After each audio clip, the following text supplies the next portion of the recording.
젊을 땐 누구나 앞만 보고 달린다. 일찍 일어나 출근하고 하루 종일 일하고 주말이면 밀린 집안일에 치인다. 그렇게 몇십 년을 정신없이 보내다 보면 인생의 절반이 휙 지나가 버린다. 그러다 문득 퇴직이 다가오고 어느 날엔 회사 출입증을 반납하며 퇴근 아닌 퇴근을 한다. 그날 이후 아침에 눈을 떠도 더 이상 갈 곳이 없다. 처음엔 해방감이 밀려오고 여유롭고 느긋한 하루하루가 즐겁기만 하다. 그러나 그 시간도 오래가지 않는다.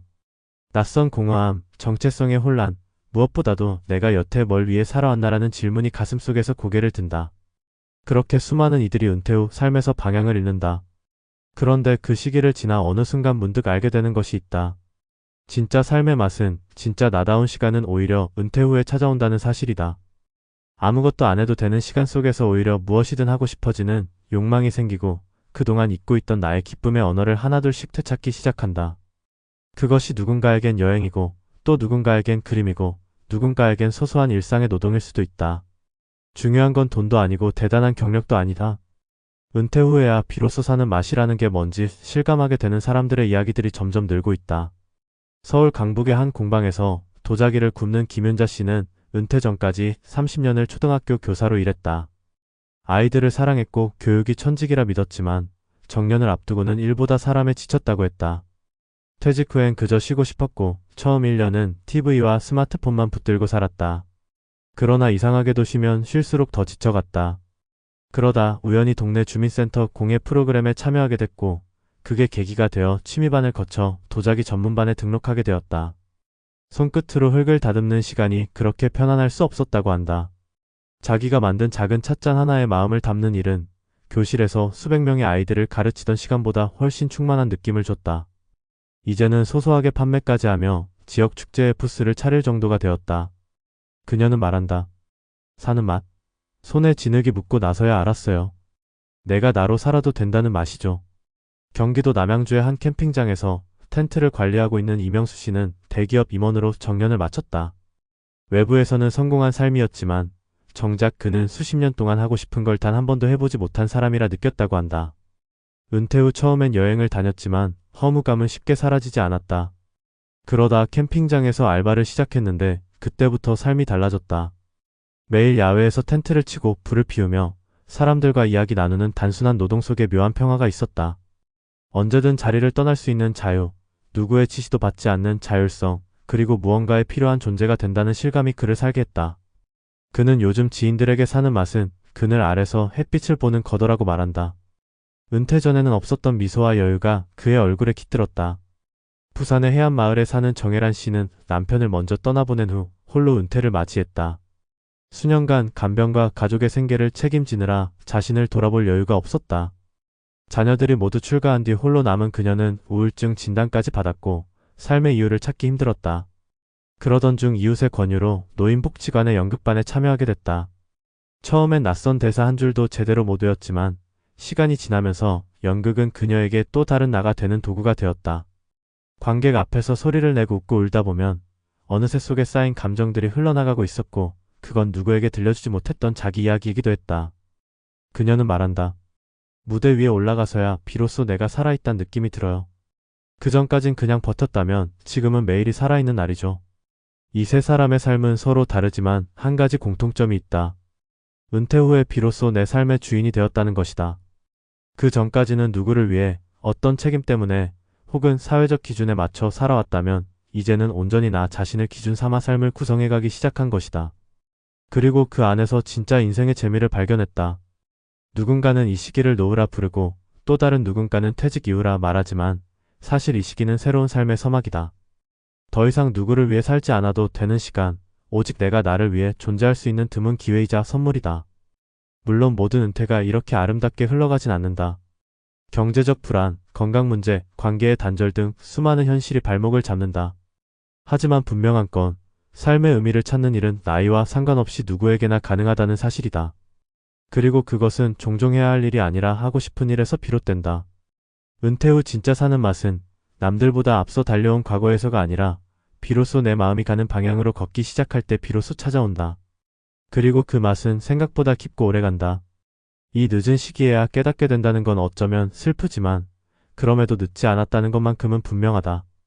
인생은 은퇴했다고 끝나는 게 아니다. 오히려 그제야 진짜 시작되는 사람들도 있다. 그리고 그런 사람들의 이야기는 오늘도 조용히 그러나 강하게 우리에게 속삭인다.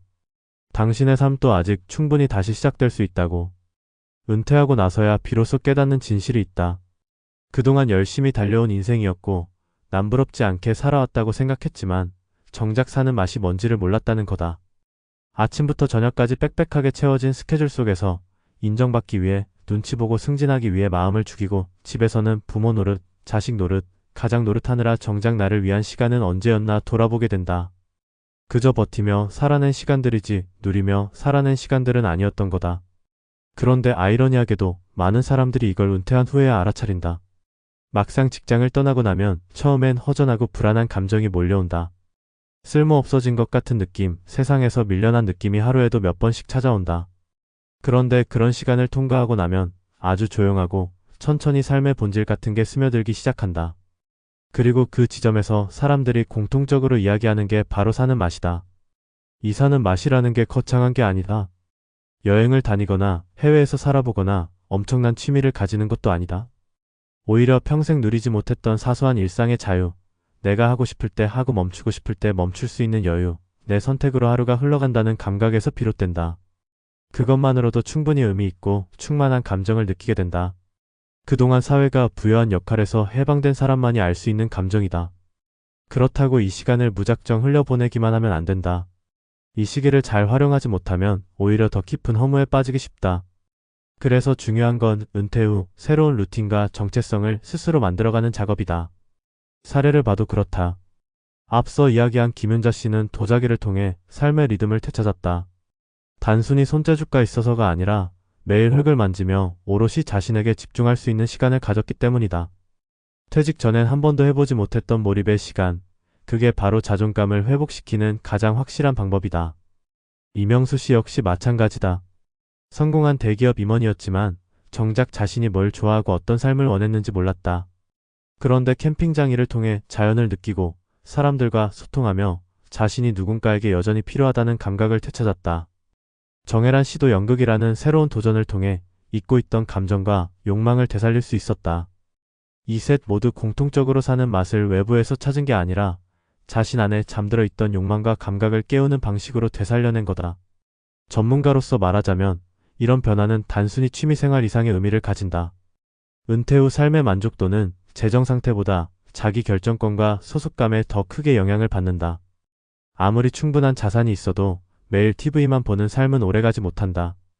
반대로 수입이 많지 않아도 하루하루를 내가 선택한 방식으로 구성해 나가면 삶에 대한 만족도는 오히려 높아진다. 실제로 은퇴자들의 심리적 건강을 조사한 여러 연구에서도 자율성과 자기효능감이 우울감을 줄이고 행복감을 높인다는 결과가 꾸준히 보고되고 있다.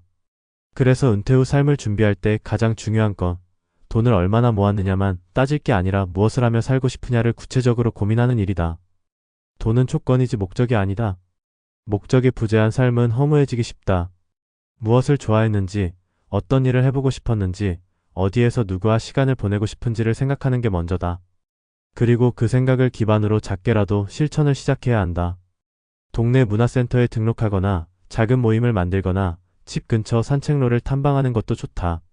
중요한 건 내가 내 인생을 능동적으로 설계하고 있다는 감각을 잃지 않는 거다.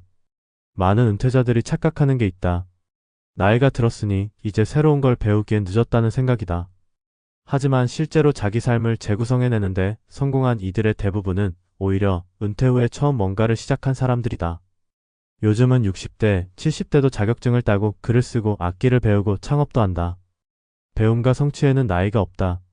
중요한 건 의지와 지속성이다. 새로운 걸 배우는 과정에서 뇌는 활발히 움직이고 자존감은 회복된다.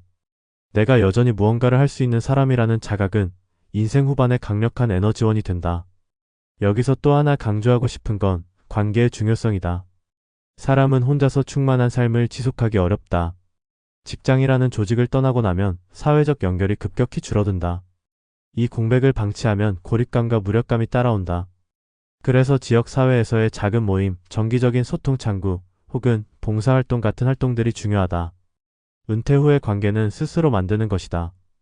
그동안은 직장 동료나 가족 중심의 인간관계였다면 이제는 취향과 관심사를 중심으로 한 인간관계로 재편되어야 한다. 그렇게 만들어진 관계는 더 오래가고 더 깊어진다. 사는 맛은 혼자만의 성취가 아니라 누군가와 감정을 나눌 수 있을 때 더 풍요로워진다.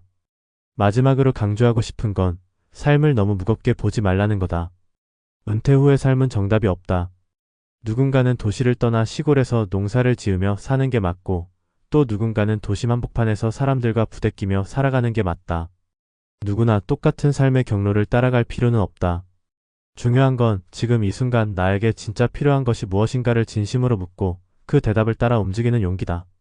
그렇게 한 걸음씩 나아가다 보면 어느 순간 삶이 이전보다 훨씬 더 선명하게 다가온다. 더 이상 누구의 기준도 아닌 나만의 기준으로 살아가는 삶. 그 안에서 비로소 진짜 사는 맛을 느낄 수 있다.